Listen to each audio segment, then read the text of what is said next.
to is that video games today are harming the growth and development of today's generation. And my advocate's three secondary claims were that one, video games today are one of the primary reasons for the increase in obesity in America today. Two, social skills for today's youth are being diminished due to virtual worlds portrayed in video games today. And three, video games have created a new addiction that is sometimes more powerful than drugs or alcohol.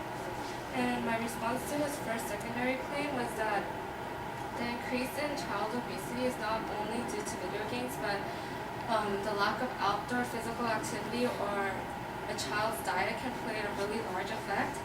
And my advocate actually gave statistics of the increase in child obesity within the past years, but he doesn't really connect the issue of video games and the increase in obesity, and there's no really connection that shows that video games is actually affecting obesity. And during my research, I found that in the Journal of the American Diabetic Association, 40% of children's diets come from added sugars and unhealthy fats, and 21% of youth eat the recommended 5 or more servings of fruit each day. So I think that there are a lot of more reasons, such as unhealthy diets, that can lead to obesity. And my advocate also used a really weak evidence of Atari, a gaming company founded in 1971. And he was emphasizing how this gaming company has kind of affected the increase of obesity because it became a really large industry. But I don't think that the advocate should have just blamed the increase of obesity on merely this one game industry, because there are also a lot of other things influencing obesity around this time as well. And in the book Fast Food Nation, the author states that during this time McDonald's operated around 1,000 restaurants, and how it started to become a powerful symbol.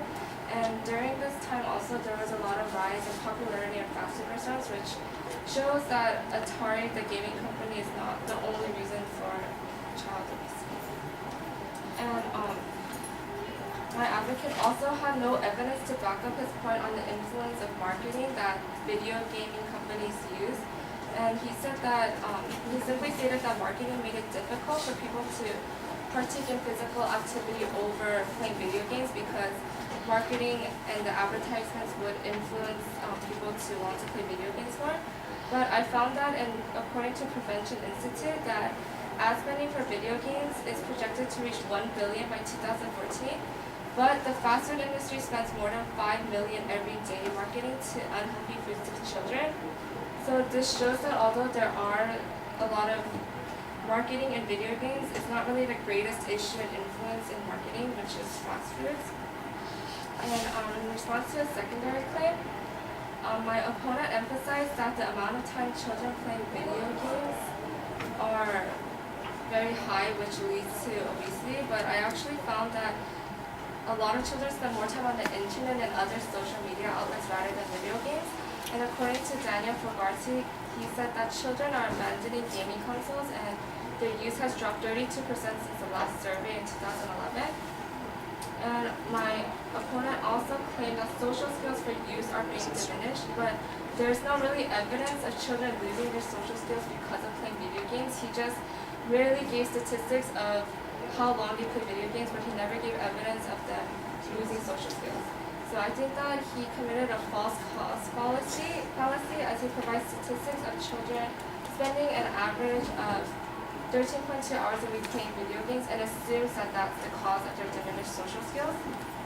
And in response to his last claim, the advocate committed hasty generalizations when presenting the cases of addiction that video games have. He gave examples of a son shooting his own mother because she wouldn't let him play his video game, and another example of a woman killing her baby because she was so distracted with video games. And although these examples can be really strong, I think that they're very severe and they're mostly rare cases, so it doesn't really apply to the majority of individuals who would resort to such extreme violent actions. And he also states that the addiction of video games will also affect the people around those individuals, and it'll affect their life, money, and soul. but he doesn't provide any evidence for those. And I think that the advocate could have provided stronger examples. And through my own research that I did for this claim, I found that video games is not really one of the primary reasons for obesity. Mostly it's due to people's lack of unhealthy choices in diet.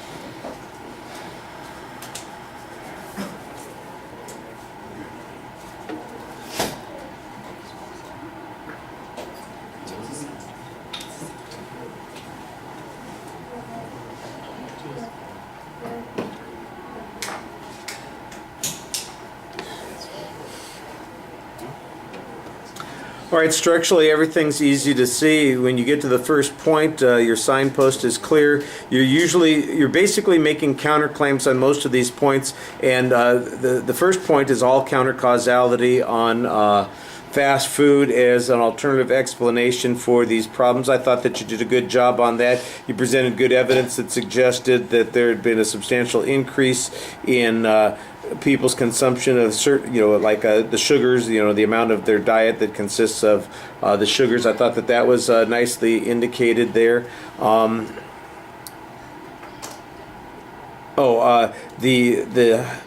The challenge on Atari, starting in the early 70s and suggesting that this is really just a temporal connection that is not really a causal connection. I thought that's a legitimate criticism to make, especially when you can show that McDonald's also has a similar kind of temporal relationship, which you follow up with a nice piece of statistical information on that.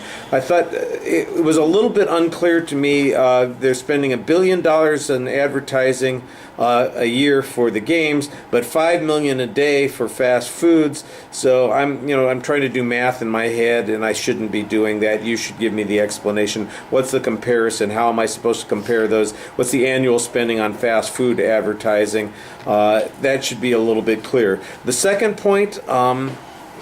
On the time spent playing the games, I thought that you did okay, suggesting that they're abandoning the consoles. Although if they're playing online, that doesn't seem to me like that really addresses that particular issue. They're still playing the games. The argument that it's social skills, first of all, I think you need a little bit more direct attack on the advocate's argument that there has been a decline in the social skills of the current generation. I don't remember what the information was. You don't remind us of whether or not there was information and attack it directly. You just kind of suggest that there was a lack of evidence on that particular point. I think you need to be a little bit more forceful on that point. On the last claim, I think that you've got a legitimate argument to make that says that they are, making this huge inferential leap. One thing that would help a little bit is by putting it in perspective. So they mentioned 2 cases. How many people are playing video games in this country alone? The 2 cases that are cited represent a minuscule amount of time. The idea that we should, or of frequency, the idea that we should be making an inference from those cases seems then even more ridiculous. It wouldn't have been hard for you to say, we got 97 million people playing video games on a daily basis, or 25% of the population, or something like that. I'm sure there's some easy statistics like that. And then all of a sudden, those 2 cases are put in in dramatic relief that they are clearly outliers rather than descriptive of the whole population of gamers there. So I think that would have helped a little bit more. But I thought that generally your argument on counter causality was solid in most places. I hear people pack